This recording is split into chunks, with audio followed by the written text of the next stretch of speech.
बेटा next question है 6.1 का क्वेश्चन नंबर 6 क्वेश्चन। इसमें भी काफ़ी डाउट है क्योंकि इसमें फिगर नहीं बना हुआ है, क्योंकि अगर आप फिगर बना लोगे फिर ये क्वेश्चन इजीली सॉल्व हो जाता है। तो फिगर ध्यान से देखना बेटा, जो क्वेश्चन में दिया हुआ है अकॉर्डिंगली पेज नंबर 97 में। तो पेज नंबर 97 में जो क्वेश्चन दिया हुआ है उसके अकॉर्डिंगली जो आपके पास फिगर आपको बनाना है ताकि आप इस क्वेश्चन को सॉल्व कर सको। ये क्वेश्चन बेटा है, जितना एंगल है हमें नहीं पता, x मान लो और इसको भी x मान लो, क्योंकि ये लाइन बाइसेक्टर है। ये मान लो q है, ये y है, तो QY जो है बाइसेक्टर है इस एंगल का। तो अगर ये x है तो ये भी x है। यहाँ पे P ले लो अकॉर्डिंग टू द क्वेश्चन, यहाँ Z और यहाँ पे R ले लो, ठीक है। अब अगर देखा जाए और ये वाला एंगल जो है बेटा क्वेश्चन में आपको 64 डिग्री दिया हुआ है, तो क्या ये तीनों एंगल मिलके क्या है 180 डिग्री बना रहे हैं। 180 मतलब लीनियर पेयर। तो तीनों को जोड़ के आपको x की वैल्यू निकालनी है, ठीक है।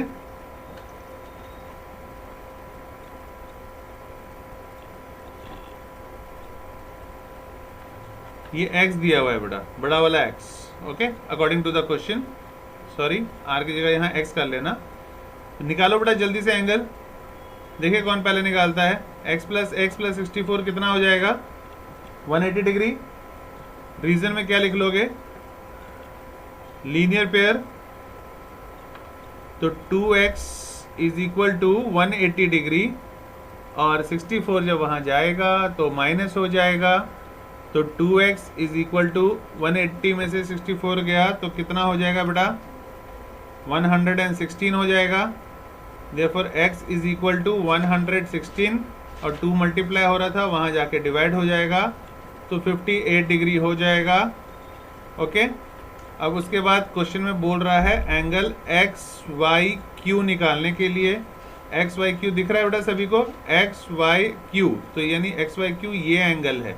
ये एंगल मतलब x प्लस 64, तो x प्लस 64 कर दोगे।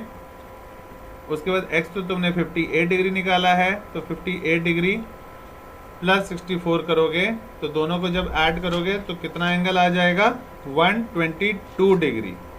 उसके बाद बोल रहे हैं बेटा सेकंड नेक्स्ट क्वेश्चन कि रिफ्लेक्स निकालना है। ये सभी बच्चों को पता होना बहुत ज़रूरी है, रिफ्लेक्स एंगल होता क्या है। लेकिन रिफ्लेक्स पूछ रहे हैं एंगल QYP का, तो जिस एंगल का रिफ्लेक्स पूछ रहे हैं उस एंगल को छोड़ के बाकी जो एंगल बचता है उसे रिफ्लेक्स एंगल कहा जाता है। और एक कंप्लीट एंगल जो होता है सर्कल में वो टोटल कितने डिग्री का होता है 360 डिग्री। तो एक्स वाई पी देखो कितना एंगल है बेटा, X Y P Q Y P बेटा, है ना। क्यू वाई पी कितना है बेटा क्यू वाई पी, यानी ये एंगल हो गया क्यू वाई पी, सॉरी। तो ये कितना निकला था x 58 डिग्री निकला था। तो ये 58 डिग्री को छोड़ के क्या करना है 360 डिग्री में से माइनस कर दोगे इस 58 डिग्री को, 58 डिग्री क्योंकि QYP है। तो कितना हो जाएगा माइनस करने पे 302 डिग्री, ठीक है। ये समझने के लिए समझो कि अगर कभी भी सर्कल में मान लो मैंने ये एंगल बोल दिया ये 60 डिग्री है और मैं बोलूँगा इस एंगल का रिफ्लेक्स एंगल निकालो, तो क्या करोगे 360 डिग्री में से उसी एंगल को जिसका रिफ्लेक्स पूछ रहा है उसको माइनस कर दोगे। तो जब माइनस करोगे तो उसका क्या निकल जाएगा रिफ्लेक्स एंगल निकल जाएगा, ठीक है। सिंपल क्वेश्चन, स्क्रीनशॉट लो बड़ा। नेक्स्ट क्वेश्चन की तरफ मूव करते हैं। नेक्स्ट क्वेश्चन क्या है चेक करें हम, ओके बेटा। तो क्वेश्चन नंबर 3 है, आपके पास कुछ इस तरह का फिगर है जिसमें आपको AGE एंगल निकालना है, एंगल GEF, एंगल FGE। देखो कैसे करते हैं इसको, बहुत सिंपल क्वेश्चन है बेटा। सबसे पहले हम सारे एंगल्स निकाल लें उसके बाद फिर देखेंगे, ठीक है। सबसे पहले FGE एंगल अगर ध्यान से देखो तो ये एंगल दे रखा है आपको 126 डिग्री। ये दो लाइनें पैरेलल जा रही हैं, ये दो लाइन पैरेलल है, ये पैरेलल लाइन है और ये ट्रांसवर्सल लाइन है, ये ट्रांसवर्सल लाइन है। तो अगर ये 126 है तो ये वाला कितना हो जाएगा, ये भी 126 हो जाएगा। तो इसमें कुछ भी नहीं करना होगा, तो ये पहला एंगल इजीली निकल जाएगा। ये कितना हो जाएगा 126 डिग्री। रीजन लिखना बस ज़रूरी है। रीजन में क्या लिखोगे, ऑल्टरनेट इंटीरियर एंगल्स। तो ऑल्टरनेट इंटीरियर एंगल क्या होता है, यहाँ समझो। दो लाइन अगर पैरेलल है और अगर ये ट्रांसवर्सल है तो ये एंगल जो होगा, ये वाला एंगल, वो इस एंगल के इक्वल होगा। इसको बोला जाता है इंटीरियर, ऑल्टरनेट इंटीरियर एंगल। अब बात करते हैं FGE की। FGE मतलब अब ये एंगल पूछ रहा है। तो अगर ध्यान से देखोगे तो ये सीधी लाइन आ रही है और ये दोनों एंगल मिलके क्या बना रहे हैं, लीनियर पेयर बना रहे हैं। अगर एक एंगल पता है तो ये एंगल भी इजीली हम निकाल लेंगे। 180 डिग्री में से इस 126 डिग्री को माइनस कर दो, ये एंगल भी निकल जाएगा। तो ये एंगल का नाम क्या है, FGE। तो FGE निकालने के लिए हम क्या करेंगे, 180 डिग्री में से माइनस कर देंगे एंगल AGE को, यानी 180 डिग्री में से माइनस कर दोगे 126 डिग्री को, कितना आएगा बेटा, 54 डिग्री आ जाएगा इसका आंसर।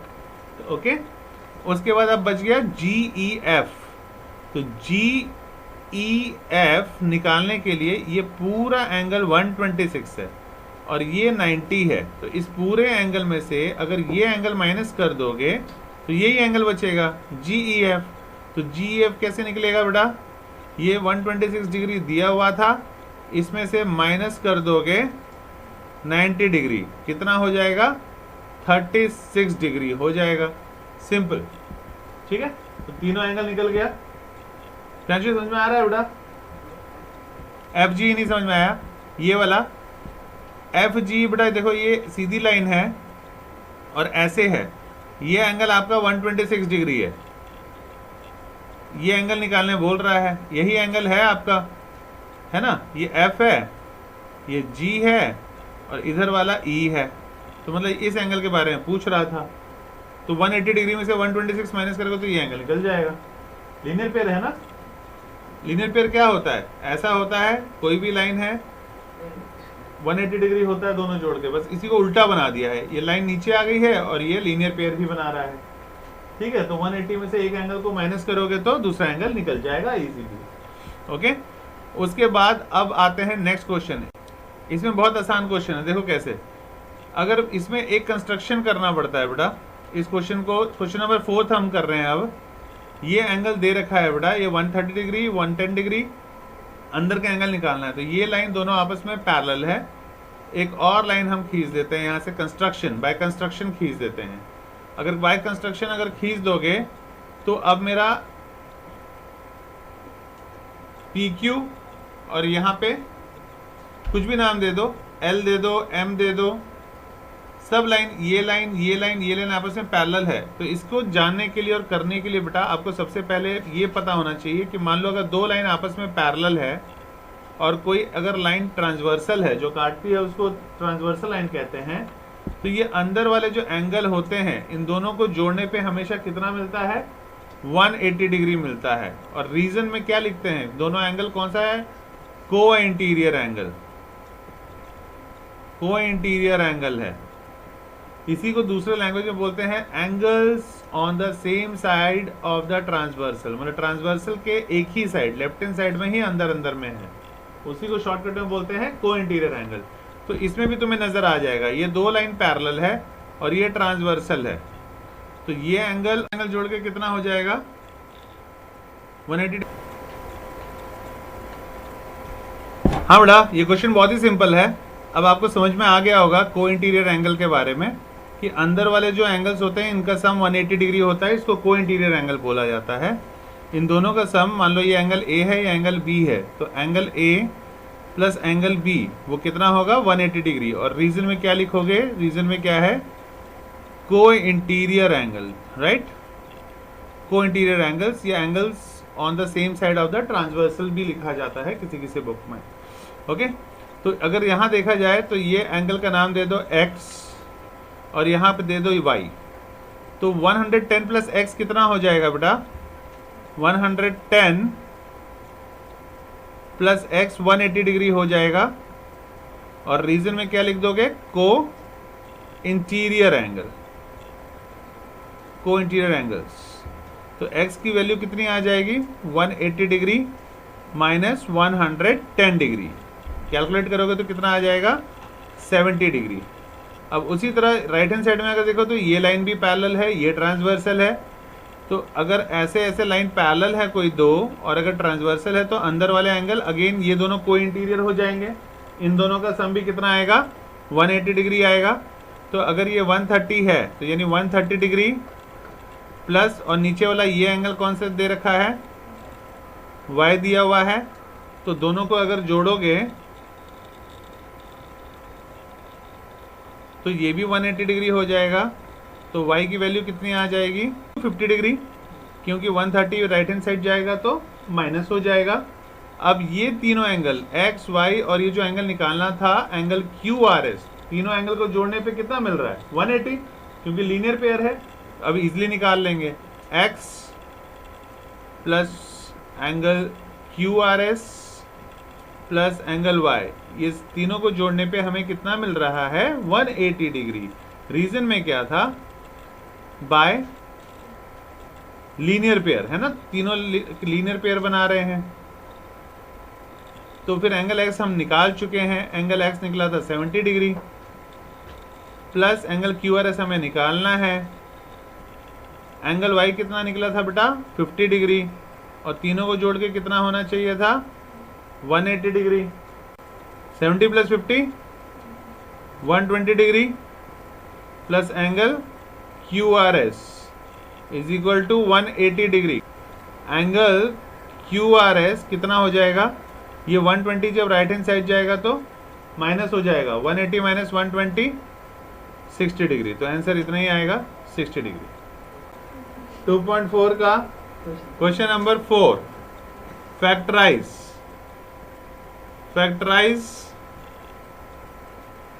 करते हैं। इसको कैसे बोला जाता है, फैक्टराइज बाय मिडल टर्म, बीच वाले को तोड़ना होता है, मिडल टर्म को फैक्टराइज करना होता है।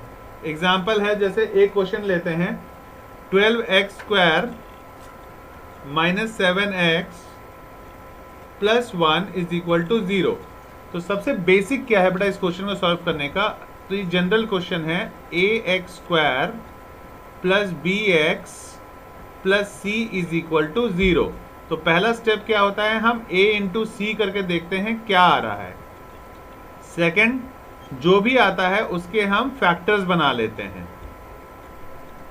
थर्ड, जो फैक्टर्स बनाते हैं फिर हम मिडिल टर्म को स्प्लिट करते हैं, यानी split the middle term, middle term को तोड़ते हैं, और फिर हम क्या करते हैं, कॉमन लेते हैं और फैक्टर्स बनाते हैं। कॉमन लेते हैं, देखो कैसे, जैसे क्वेश्चन था मेरे पास 12x स्क्वायर, इसको छोटे से छोटा बच्चा भी कर सकता है बेटा, टेबल आना चाहिए बस, इज इक्वल टू 0। देखो ध्यान से बेटा, सभी ध्यान देना, पहला जैसे नंबर है उसको वैसे ही उतार दो, 12x स्क्वायर 8th क्लास से शुरू हो जाता है ये, लास्ट में जो नंबर है उसको वैसे ही उतार दो। अब अगर मैं बोलूंगा a इंटू सी, तो अगर यहां देखोगे x स्क्वायर तो है, a कितना है 12, c कितना है, c की जगह ऊपर 1, और 12 1 से कितना होता है 12। अब 12 का फैक्टर बनाना है, 12 का टेबल किस किस टेबल में आता है, या तो 2 6 ज़ा 12, और क्या आता है 4 3 ज़ा 12, और क्या आता है 12 1 ज़ा 12। बस ये 3 ऑप्शन है। अब मुझे अपना दिमाग लगाना है, ये सब ओरली किया जाता है मन में, और देखना होता है कि ऐसा कौन सा 2 नंबर का पेयर से जोड़ी उठाऊं कि मैं -7 तक पहुंच जाऊं। तो -7 तक मैं इसको उठाऊंगा 4 और 3 को, तभी पहुंच सकता हूं मैं। 4 और 3 से -7 तक कैसे पहुंच सकता हूं बेटा, -3 x है तो साथ में x लगा लेंगे, और फिर -4x। अब उसके बाद 2 2 का पेयर्स बनाते हैं, जोड़ी। अब कॉमन लेना आना चाहिए, 3 और 12 किसके टेबल में आता है, 3 के टेबल में। एक्स स्क्वायर और x में से x को बाहर निकालेंगे, 3 के टेबल में 12 कब आता है 4 पे, x के टेबल में x स्क्वायर कब आता है x पे, फिर माइनस का साइन है तो माइनस, फिर 3x के टेबल में 3x कब आएगा 1 पे।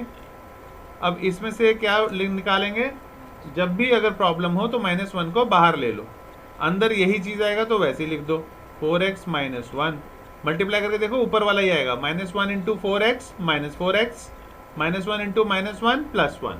अब यहाँ सेम सेम आया है तो 4x माइनस 1 को बाहर ले लो तो अंदर क्या बचता है, ये वाला नंबर 3x और ये वाला नंबर -1। ये फैक्टराइज हो गया बेटा।